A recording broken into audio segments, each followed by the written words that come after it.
That's the question. And we in One for Israel want to convince our people here in Israel that Yeshua is the Messiah. Want to convince our people here in Israel that Yeshua is the Messiah.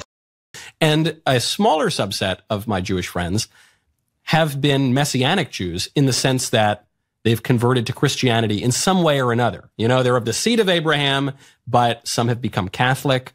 Some have gone into different versions of Protestantism.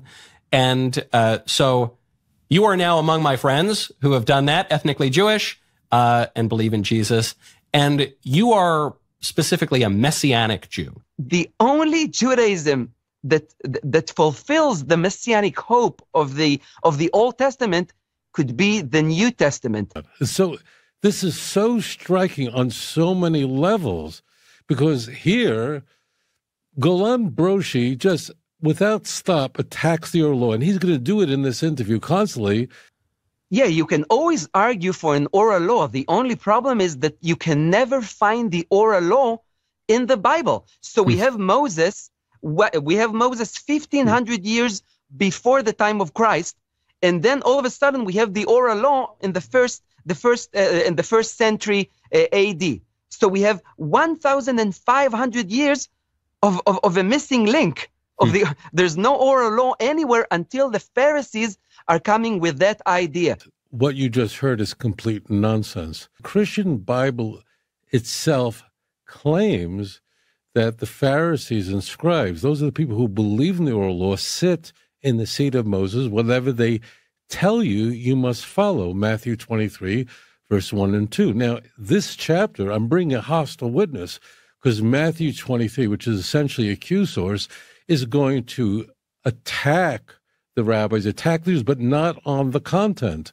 Moreover, you have contributors to the Talmud in the Christian Bible. So what is he even talking about?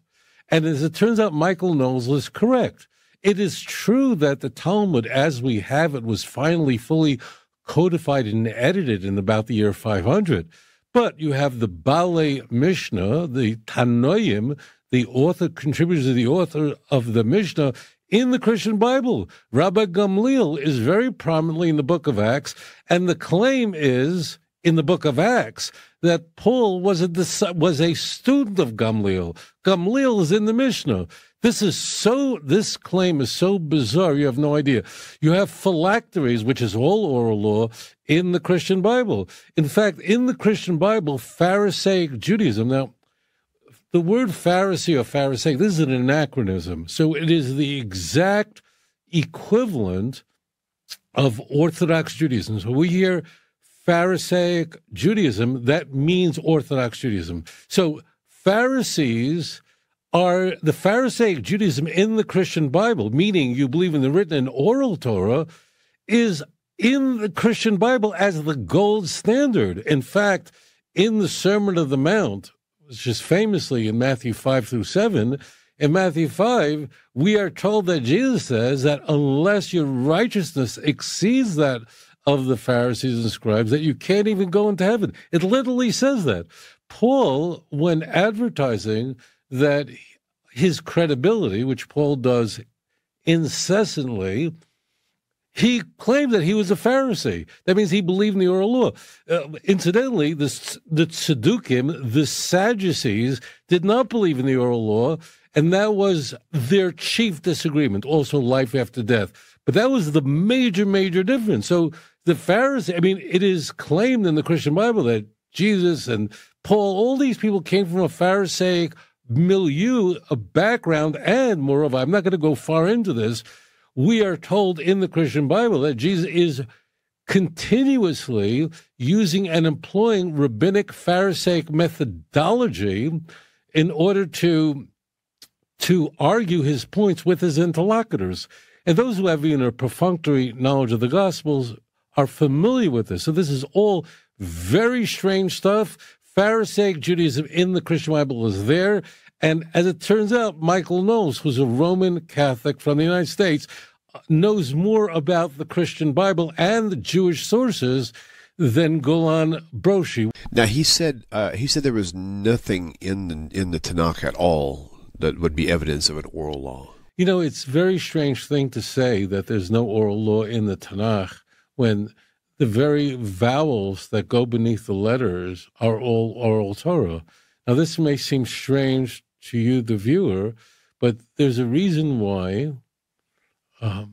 If you look at a printed Hebrew Bible, there are vowels, but if you look at, for example, the Dead Sea Scrolls, there are no vowels, right? So all the entire vowel system and all the grammar that you see, the asnachta, the end of the sentence, all of that is all oral Torah. And if you change the vowels around, you have the meaning of the word and the sound of the word changes dramatically. That's all oral Torah. So it's moreover, if there's no oral Torah, how was Ruth, who was a Moabite, how was she, who's mentioned in the Christian Bible, how was she able to be the great-grandmother of King David, the progenitor of the Davidic dynasty, when Deuteronomy 23 says that no Moabite could enter the congregation of Israel? If there's no oral Torah, then none of this exists. The argument over a circumcised boy in John 7, could you circumcise Sabbath? I don't want to get it too far, but there's so much. What is a Sabbath day journey that we find in the beginning of the book of Acts? That's all oral Torah of how far, because it says in the Torah you can't leave your house on the Sabbath day. Well, what is a Sabbath day journey? That's all oral Torah. It's nowhere found inside the Torah itself. So this is all very, very silly.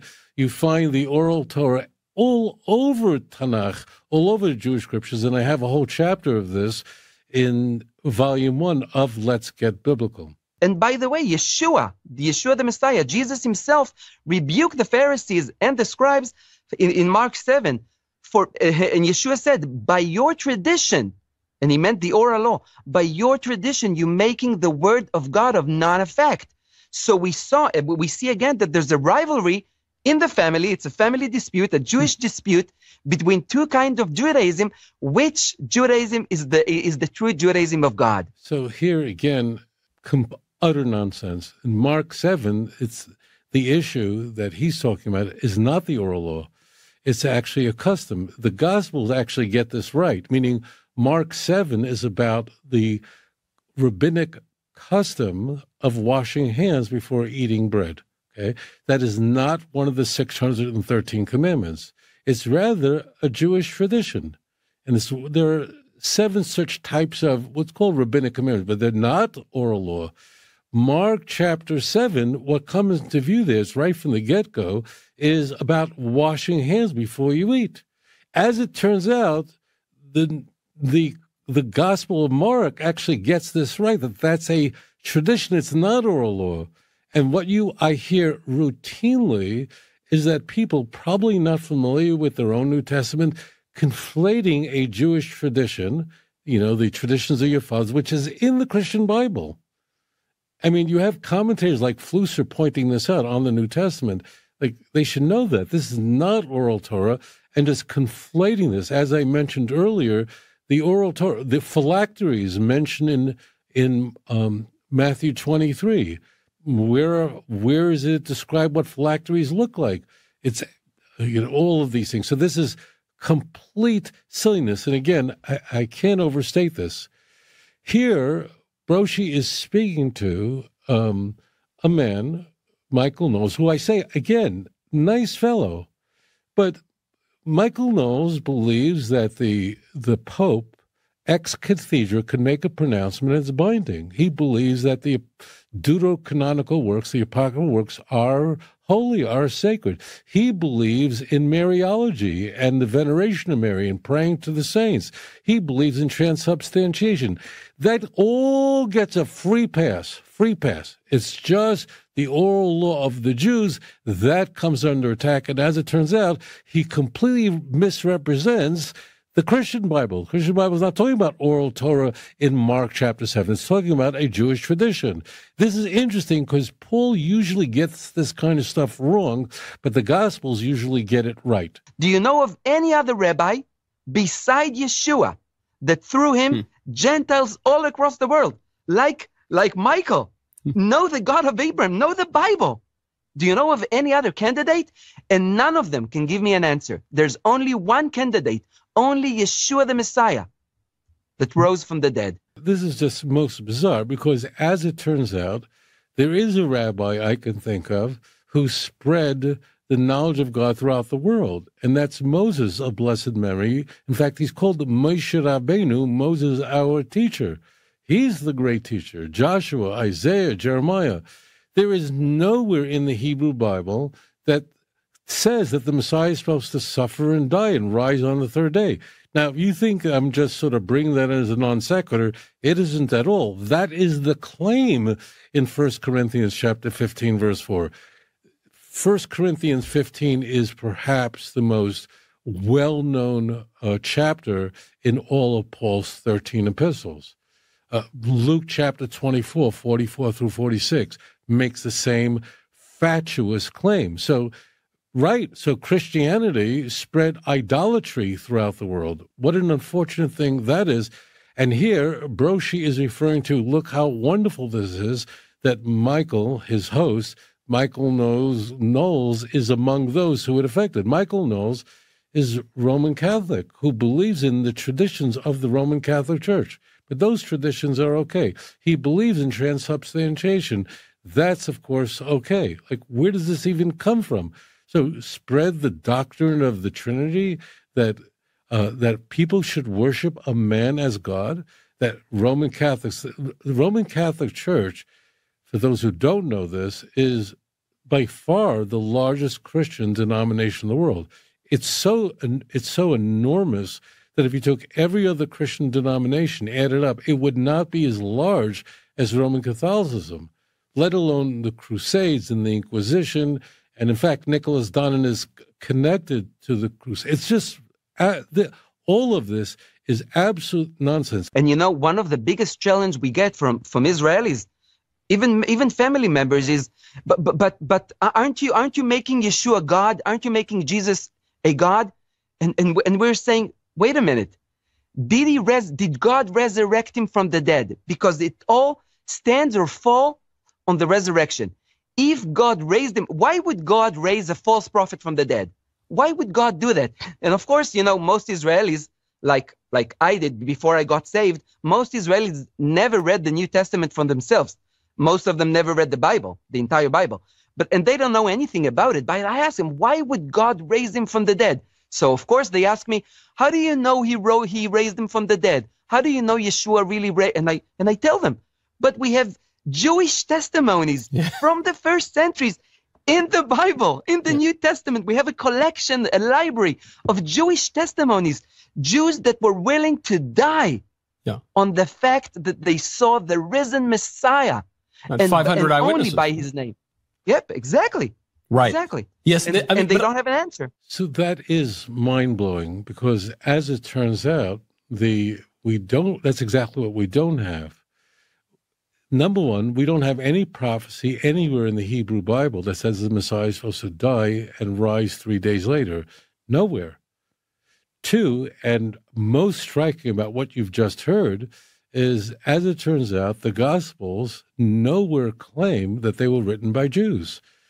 The Gospels nowhere identify who are the authors of the Gospels, and none of the Gospels authors say that I saw this. Nowhere. That means he's making claims that aren't even in the Christian Bible. That means Broshi is more Christy than Matthew, Mark, Luke, and John. The authors of the New Testament don't claim to be Matthew, Mark, Luke, and John. Now, this is a point that people mess up a lot. It is, in fact, a Catholic tradition, so striking, that Matthew, Mark, Luke, and John were written by the people who those names are. But, who was the person who came up with that? It was Irenaeus, definitely Catholic, totally Orthodox, who in about the year 180, meaning late 2nd century, he was the Bishop of Lyon, modern-day France, who assigns these names to these books. It's not like the books weren't around. They were. But it is the Roman Catholic Church that says that Matthew wrote Matthew. Nowhere in the book of Matthew does it say Matthew wrote Matthew. Now, I just want to make this point because everyone messes this up. Okay, We have books in Tanakh that are anonymously written. We do, okay? We have a tradition that these books, certain books, are written by certain people. But if Christians want to say, this is very important, if Christians want to say that, look, the books are written anonymously, the authors do not indicate who they were, if they were Jewish, as Broshi claims, or not Jewish, they don't make any of those claims. If you want to believe that, you're welcome to believe your traditions, of course, but you can't use that as apologetic. So if somebody says, look, I have no proof that Samuel wrote the book of Ruth, I have no proof, but I believe it on faith that he is the author, or that Jeremiah is the author of the book of Kings. I can say that. There's no evidence, but I can't use that as proof. And that's what they're doing. So this is very, very important. Everyone gets this wrong. Christians are entitled to believe in whatever traditions they are. These happen to be Roman Catholic traditions. But you can't say that there is evidence for this because the authors of the Christian Bible don't claim to be eyewitnesses. None of them say, I saw it. In fact, in the book of Matthew, the only mention of Matthew, the tax collector, is found in Matthew chapter 9, verse 9, where Matthew is spoken of in the third person. And it doesn't say that Jesus came to me. It says Jesus came to him and he got up and went with him. So this is completely not supported by the text. And then Broshi, I don't know, he sort of went along with what Michael said, that Jesus appeared to 500, and he's referring to the resurrection there. Well, that claim is only made by Paul. Now, why is that significant? So it's only made by one of the authors. I mean, the most prolific of the authors in the New Testament. He wrote basically half the New Testament.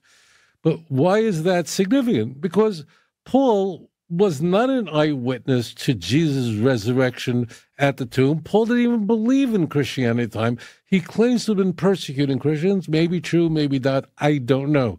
But the key is Paul's making that claim. Paul wasn't around, so it's all hearsay. This is complete nonsense. You don't have he further said that these eyewitnesses who are authors of the Christian Bible willingly died for their religion.